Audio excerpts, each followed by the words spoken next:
Welcome to the deep dive. We take your complex sources, your stack of research, and really try to boil it down. Get to the heart of it. Exactly. And today, we're doing something pretty ambitious.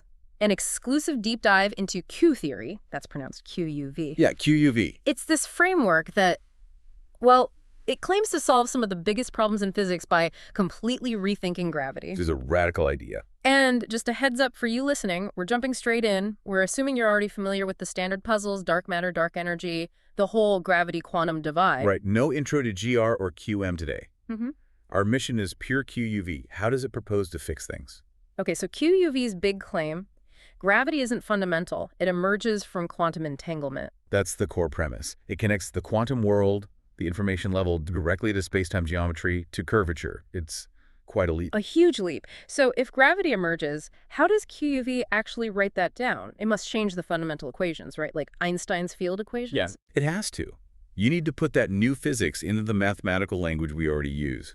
QUV does this with the modified Einstein equation. Okay, walk us through that. So you start with the familiar structure, geometry. The Einstein tensor on the left side. Representing space-time curvature. Exactly. And on the right side, you have the sources of that curvature. Normally, that's the stress-energy tensor, T-numeric for matter and energy. Right, what we can see and measure. But QUV adds a new term right alongside it. It introduces the entanglement correction tensor plus Qμ. So the full equation looks like Qμ plus lambda frac Qμ plus Qμ. Whoa, okay. So Qμ, that's the new player. It's another source term mathematically sitting right next to regular matter and energy. It is. And it represents the stress-energy contribution of the quantum vacuum's entanglement structure. So space-time doesn't just curve because of mass. It curves because of the information woven into the vacuum. That's the idea. The geometry responds to the connectivity, the entanglement patterns of the vacuum itself. Qmn basically packs all those quantum corrections together. Okay, but if you're adding Qmn, they have to be the same kind of mathematical object, don't they? They need the same units, the same dimensions. Absolutely critical, non-negotiable. It's called dimensional homogeneity. Right. Qμ, the standard stress-energy tensor, has units of energy density. Think joules per cubic meter. Right. Or, in fundamental terms, mass dimension 4. So Qmn must also have mass dimension 4. It must. If it didn't, the equation would be gibberish. You couldn't add them. It would break conservation laws instantly. Okay. The fact that this entanglement term has to look like an energy density is what keeps QUV consistent. It forces it to play by the thermodynamic and geometric rules of GR, even while changing the source. So this isn't just tweaking gravity, it's saying gravity is entanglement. That's the real core insight here, isn't it? Space-time is entanglement. That's the conceptual jump. Think of classical gravity. The gravity we experience as the leftover statistical effect, the sort of macroscopic average of all this incredibly complex underlying quantum connection. Like how the smooth flow of water emerges from zillions of jittery H2O molecules. Exactly like that. GR isn't fundamental. It's the highly effective description that emerges when the underlying quantum system is, well, very entangled and statistically smooth. That changes how you think about the Big Bang then. It's not just space starting to expand. In the QUV picture, it's the starting point of the entanglement process. Cosmic evolution becomes the story of the universe, building up its entanglement structure, getting more complex, more connected over time. And what we see as expansion or even accelerated expansion is related to the residual energy density, the Qmn term, generated by this ongoing entanglement process. So GR works really well on large scales and late times. Because that's when the entanglement structure is highly saturated, very well developed, the quantum fluctuations averaged out, basically. But QUV predicts deviations from GR, precisely where entanglement might be less saturated or changing rapidly, like in the very early universe, or in the low acceleration environments inside galaxies. But even with this radical change, you still have to conserve energy and momentum, right? That's fundamental. Diffeomorphism invariance. Absolutely. Physics can't depend on how you draw your coordinate system. That mathematical necessity forces the total stress energy, the matter part Qmn plus the entanglement part, to be conserved. The divergence of the sum must be 0, T-Newton. And here's a neat mathematical point.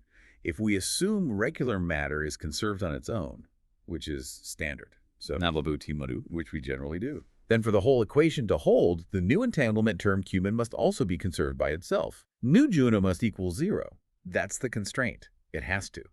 The whole QUV framework is built such that Qmod arises from an action principle that guarantees this conservation law holds identically. Even though, as I suspect we're about to hear, the individual pieces of Qmn might not be conserved on their own. Exactly. There's an internal balancing act required, which is where the details get really interesting. Right, let's get into those details. If Q has to do all this work, replace dark energy, replace dark matter, hint at quantum gravity, it can't be simple. You mentioned pieces. Let's break down the components of this entanglement correction tensor. Yeah, we can think of Qmn as being made up of three main parts, each tackling a specific problem where standard physics, well, struggles. Okay, component one. First up is the alpha term. Let's call it Q. This one is aimed squarely at the mystery of dark energy. And it does this by connecting to the thermal nature of the quantum vacuum. That's right.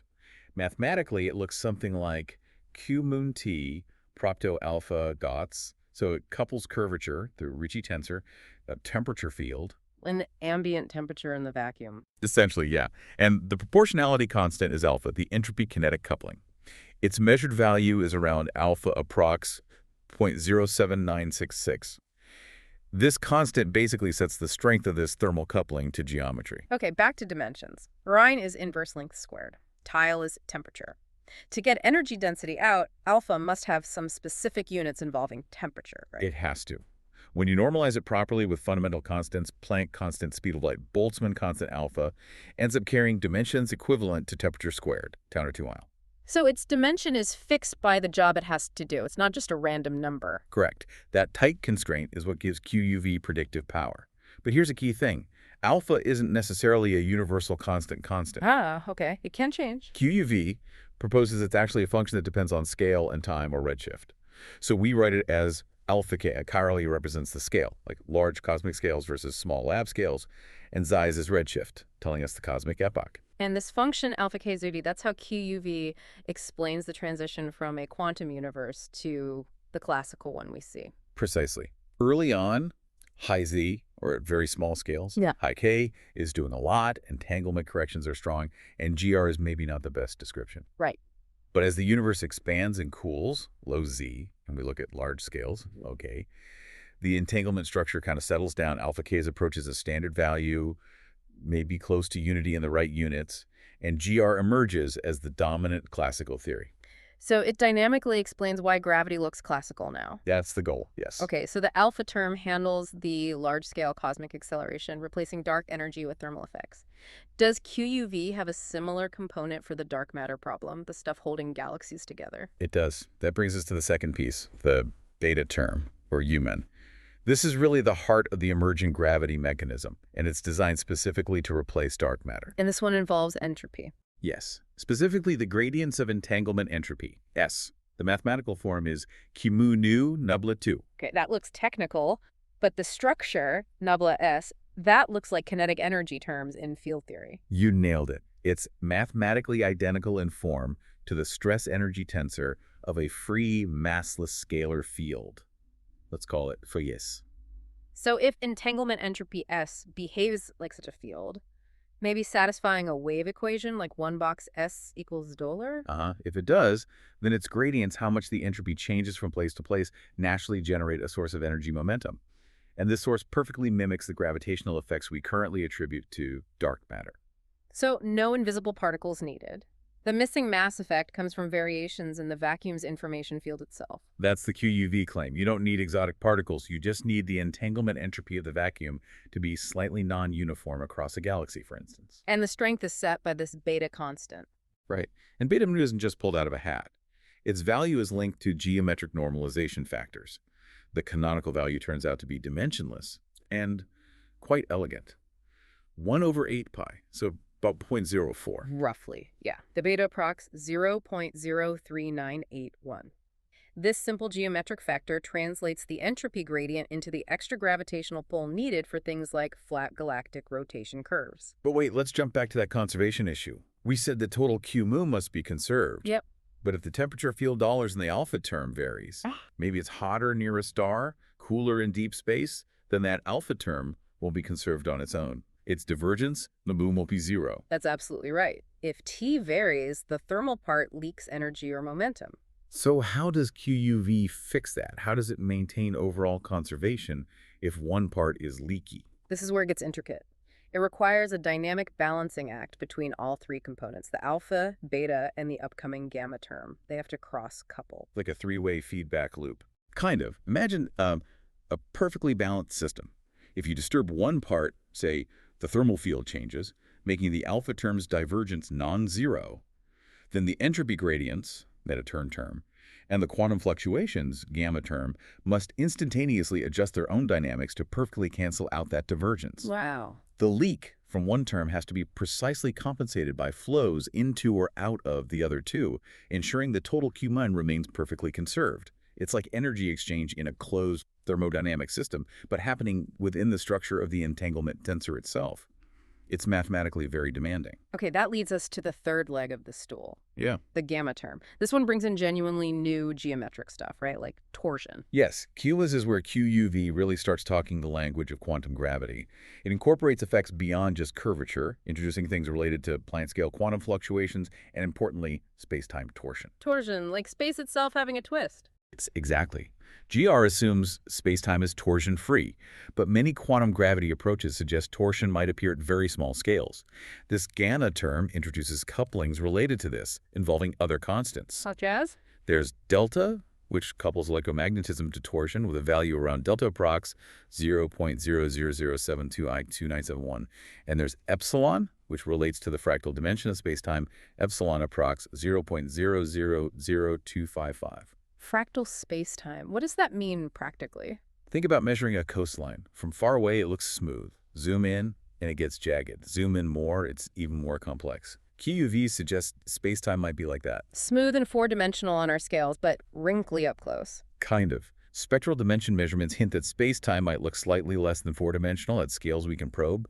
Maybe Dealey orders approx $399.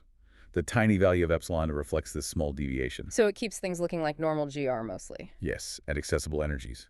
But the theory predicts that if you could probe down to the Planck scale, space-time would look drastically different, maybe approaching a dimension closer to 2. Dimension 2. Why 2? A dimension of 2 often pops up in models where space-time is built from fundamental loops or networks. It suggests a structure dominated by connections rather than volume at the smallest scales.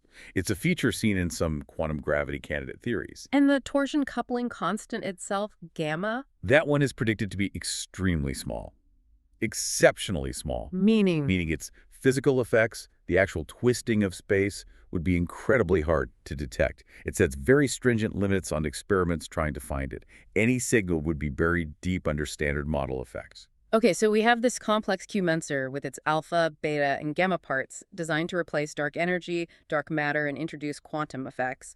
Beautiful theory, but how do you test it? It sounds like you need evidence from all over the place. You absolutely do. It's not enough for it to just fit one observation.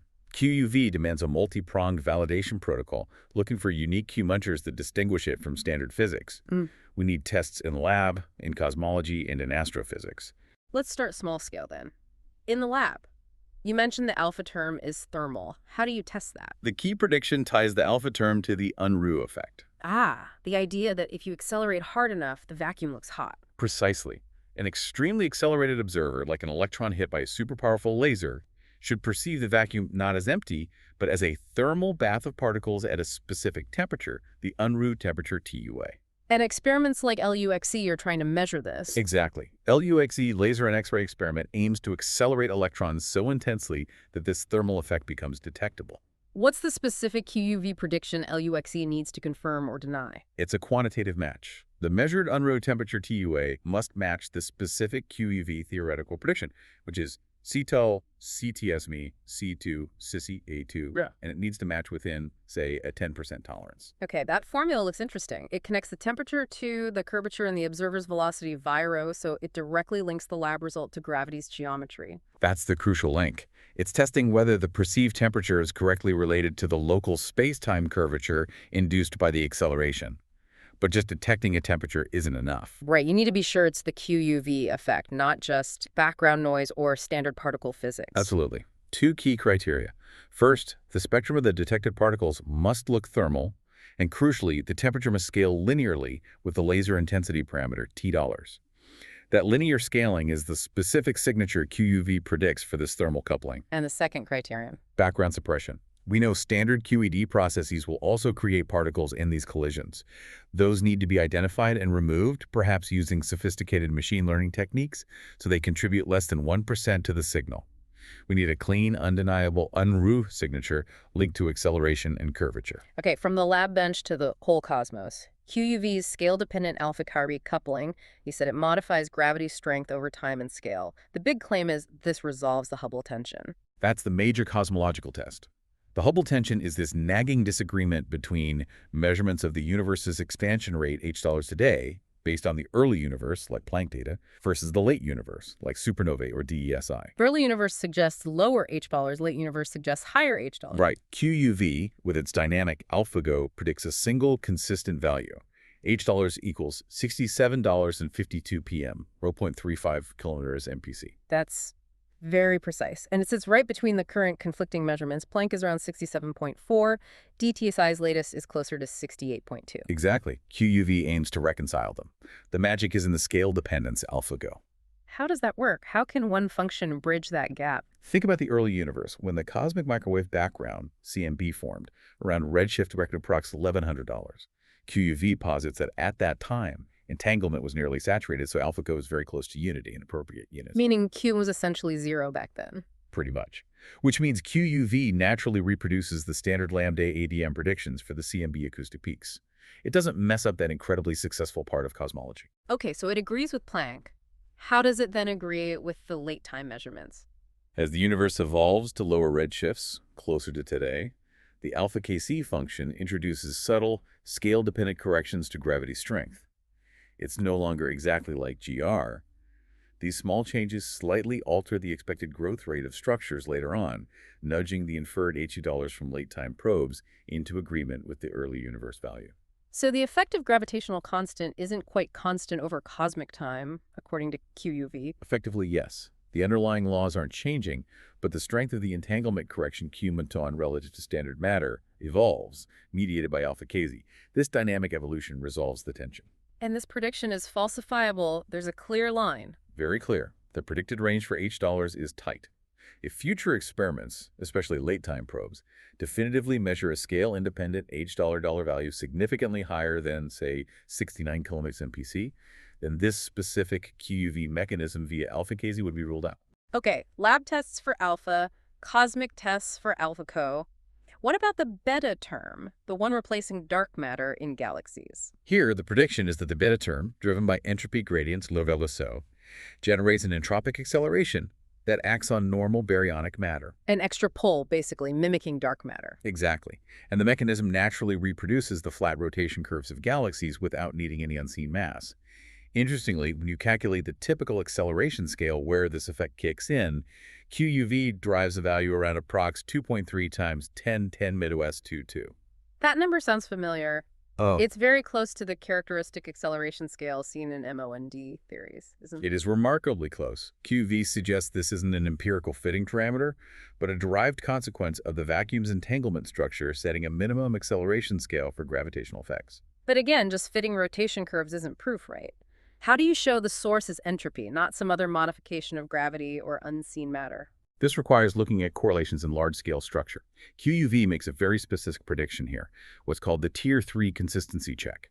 It predicts that the correlation function between, say, galaxy positions should follow a unique logarithmic form dependent on the entanglement entropy, the logarithmic signature of entanglement. Yes, and crucially, the slope of that logarithm, the constant b, must be measured to be almost exactly unity. Nudball occlux $1 PM 0.081. Why 1? What's special about B1? Because theoretical consistency within QUV links this slope Baylor directly back to the alpha constant we talked about earlier, the one measured in the lab via the unruh effect. Remember, beta approx 18 pi and alpha approx 18 punts. In actual units, they are connected. So if the lab measures alpha approx 0.07966 and cosmology measures this correlation slope by approx $1, that confirms the whole entanglement picture. That would be powerful evidence for unification. The lab physics and the cosmic structure would be speaking the same language, quantified by the same fundamental constant related to entanglement entropy. If B comes out significantly different from 1, the proposed link breaks down. Lastly, those tiny gamma term affects torsion, fractal dimensions linked to constants delta and epsilon dollar. How on earth do you test something that small? With extreme precision experiments, the main avenue is searching for vacuum birefringence. Vacuum birefringence, the vacuum acting like a crystal for light. Under intense fields, yes. QED predicts a tiny effect, but QUV, via the EM torsion coupling delta and the fractal effects, epsilon, predicts subtle modifications or enhancements to this. Experiments using high-intensity lasers and sensitive X-ray polarimeters, like the proposed BIARI-F experiment at APEV, are needed. What kind of sensitivity are we talking about? To see the predicted QUV signature above the standard QED background, the purity of the polarization measurement needs to be incredible, maybe approaching 1 part in 10^11. Wow, that's finding a needle in a universe-sized haystack. It is. But detecting any deviation from standard QED vacuum birefringence, especially one consistent with the delta and epsilon values derived within the QEV framework, would be the first hint of these deeper geometric structures, like torsion, playing a role. So it's not just a list of tests. QUV seems to have a clear validation roadmap, starting now and stretching out over years. Yes, it's designed as a phased approach, moving from controlled lab environments outwards. Phase 1 is immediate, like 2024, 2025. That's the goal. Yeah. The immediate benchmarks are all about LUXE Phase 1. It needs to achieve 2 things. Cleanly detect the unrow thermal spectrum, and crucially, confirm that linear scaling of temperature with laser intensity. And that gives us the baseline laboratory value for the alpha constant. Exactly. That lab value is the anchor. If LUXE can't establish a stable, reproducible value for alpha Dal, or if the signal is swamped by backgrounds, needs 1% QED contamination, then the foundation for the cosmological predictions crumbles. Okay, assuming LUXE succeeds, what's the medium-term plan? 2 parallel tracks. First, independent replication.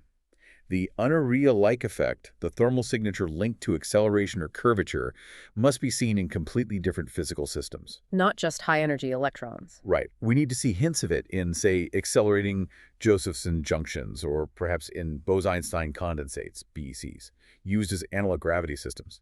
Seeing the same physics emerge from different quantum systems proves universality, that it really is about fundamental entanglement, not just particle physics quirks. And the second track? Cosmological data fitting. This is where data from surveys like DESI and eventually Euclid comes in. We fit the QUV model with the alpha value locked down from the lab, or the function alpha k if needed, to the large-scale structure data. And it needs to pass that Tier 3 test, the logarithmic correlation. Yes. And statistically, it needs to be a significantly better fit than standard Lambda ACM or competing models. We're talking a Bayesian information criterion difference, delta BIC $10, indicating very strong preference for the QUV model and its logarithmic entanglement signature. What happens if the lab value of alpha just doesn't work with the cosmological data, if they conflict? That doesn't kill the theory immediately, but it forces us to use the more complex dynamic version. It means the simple constant alpha model is too naive. We'd have to fully embrace the scale and redshift-dependent alpha k function, acknowledging that the quantum to classical transition isn't static. It evolves with the universe. And looking further out, long term, what takes QUV from being a successful modified gravity theory to potentially a real theory of quantum gravity? The long-term goal is to map the evolution of the entanglement structure itself. This involves searching for the redshift-dependent transition scale, KZ. The scale where QUV corrections become important, measured at different times in cosmic history. Exactly. We try to measure $1 at various redshifts using deep cosmological surveys. Confirmation would mean showing that this scale changes predictably over time, ideally following a power law like Kz equals K01 plus C alpha. And the key is that exponent, gamma. The key is finding gamma is definitely not 0. A measurement like gamma Vollers 111 with high confidence, say $3 sigma, would show the entanglement structure is truly dynamic, evolving as the theory predicts. A 0 exponent would mean a static structure, which would be problematic for the theory's core ideas. It's impressive that the framework is so clear about its potential failure points, too. Yes, that's crucial for any scientific theory. For instance, if different experiments gave fundamentally different results for alpha, if lab results couldn't be reconciled with cosmology, even using alpha k, that would challenge the universality claim.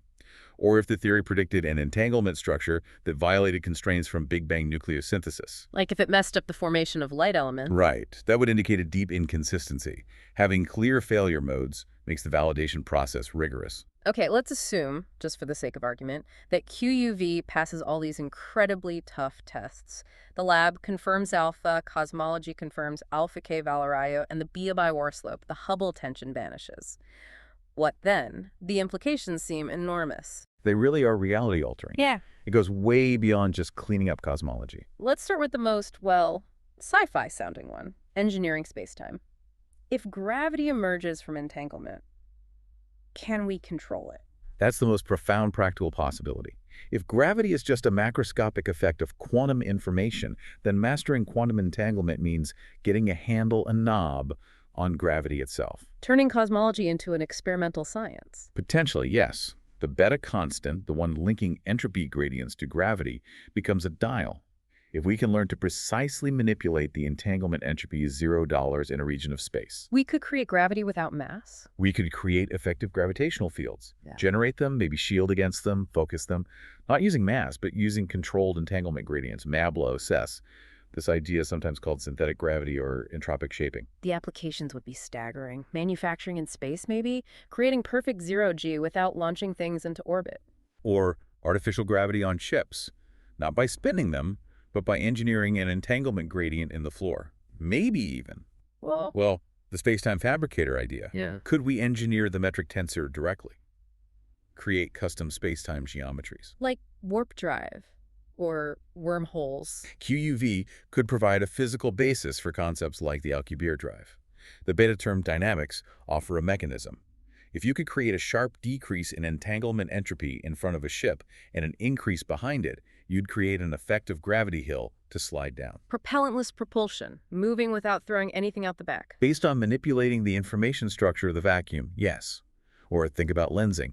Could we create perfect lenses for light or even gravitational waves by crafting spacetime regions with negative refractive indices? The resolution could be unbelievable. Okay, mind-bending stuff. Let's pull back slightly. Implication number 2. The end of the dark universe. This is huge. It's not just solving two puzzles, it's potentially closing a century-long detour where we invoked invisible stuff because our theory of gravity might have been incomplete. Dark matter and dark energy become unnecessary, obsolete. Replaced. QUV provides physical mechanisms rooted in the quantum vacuum. The beta term's entropic acceleration replaces dark matter. The alpha term's thermal curvature coupling replaces dark energy. It's an Occam's razor moment. We stop searching for elusive particles. And realize the answer was in the structure of the vacuum all along. Potentially. And it changes cosmology from being descriptive, there must be dark matter, to predictive. Here's the entanglement function that dictates structure growth. So the history of the universe gets rewritten. The cosmic web isn't just dark matter halos pulling gas together. In the QUV picture, the cosmic web is more like a fossilized map of the early universe's quantum information structure.